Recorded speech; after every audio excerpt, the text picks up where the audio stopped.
नमस्कार महाराष्ट्र. पिंपरी चिंचवड शहरातून एक मोठी बातमी समोर येत आहे. निगडी जलशुद्धीकरण केंद्रावरील देखभाल दुरुस्तीसाठी 23 फेब्रुवारी 2026 रोजी शहरातील पाणीपुरवठा तात्पुरता बंद. पिंपरी चिंचवड महानगरपालिकेच्या पाणीपुरवठा विभागामार्फत सेक्टर क्रमांक 23 येथील स्थापत्य व विद्युत विषयक कामे तसेच क्षेत्रीय स्तरावरील पाणीपुरवठा वितरण व्यवस्थेतील स्थापत्य व विद्युत विषयक देखभाल दुरुस्तीची कामे हाती घेण्यात येणार आहेत. या कामांसाठी सोमवार दिनांक 23 फेब्रुवारी 2026 रोजी निगडी जलशुद्धीकरण केंद्रावरून होणारा पाणीपुरवठा बंद ठेवण्यात येणार आहे.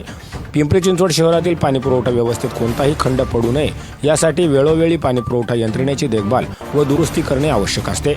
त्या अनुषंगाने पिंपरी चिंचवड महानगरपालिकेच्या पाणीपुरवठा विभागामार्फत सेक्टर क्रमांक 23 येथील स्थापत्य व विद्युत विषयक कामे तसेच क्षेत्रीय स्तरावरील पाणीपुरवठा वितरण व्यवस्थेतील स्थापत्य विद्युत विषयक देखभाल दुरुस्तीची कामे हाती घेण्यात येणार आहेत. या कामांसाठी सोमवार दिनांक 23 फेब्रुवारी 2026 रोजी निगडी जलशुद्धीकरण केंद्रावरून होणारा पाणीपुरवठा बंद ठेवण्याचे नियोजन करण्यात आले आहे.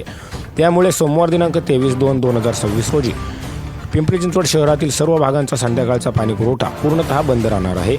तसेच या कामांचा परिणाम म्हणून दुसऱ्या दिवशी मंगळवार दिनांक 24 फेब्रुवारी 2026 रोजी सकाळचा पाणीपुरवठा अनियमित व कमी दाबाने होण्याची शक्यता आहे. नागरिकांनी या बाबीची नोंद घ्यावी असे आवाहन महानगरपालिकेच्या पाणीपुरवठा विभागाकडून करण्यात आले आहे.